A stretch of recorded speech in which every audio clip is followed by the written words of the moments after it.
किसान जो आधे एकड़ का जमींदार है, जिसको मैंने आपको बोला, अगर उस पे मान लो कमाई नहीं हो रही है अपनी जमीन पे, तो वो क्या करेगा? बेच देगा उसको। उसको कौन खरीदेगा?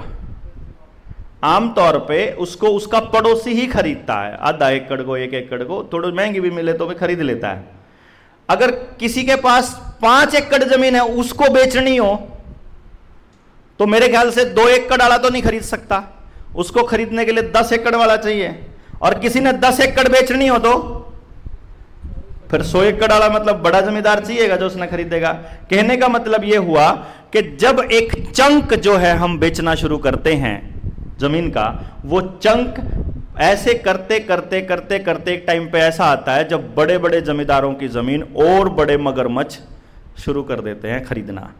और ऐसे करके हमारे छोटे जमींदार धीरे धीरे धीरे धीरे खत्म हो जाते हैं। किसान खेती करना कम कर दिया, ऐसा बोलते हैं। इसी तरह से मैंने आपको बताया कि अमेरिका में 3.25 लाख एकड़ जमीन को खा गया अकेला बिल गेट्स। दूसरी कंपनियों ने कितना खाया इसका तो अंदाजा ही नहीं है आपको।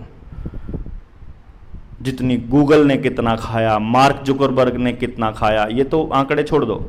इसी तरह से इंडिया के अंदर आपने अगर देखा हो कि सरकार ने आर्मी की जिस टाइम पे अग्निवीर योजना लाए, उसी टाइम पे आपने नोटिस किया होगा आर्मी की 3 लाख एकड़ जमीन बेचने पर लगा दी, रेलवे की 9 लाख एकड़ जमीन बेचने पर लगा दी, सारे सरकारी जितने भी डिपार्टमेंट थे सबको बिकवाली के लिए निकाल दिया, जितने बस स्टैंड थे। अभी अभी मैं एक देख रहा था, आपके जींद में बहुत पुराना एक रेलवे स्टेशन था, जींद जंक्शन है ना, उसको तोड़ा जा रहा है जबकि वो एकदम फिट था।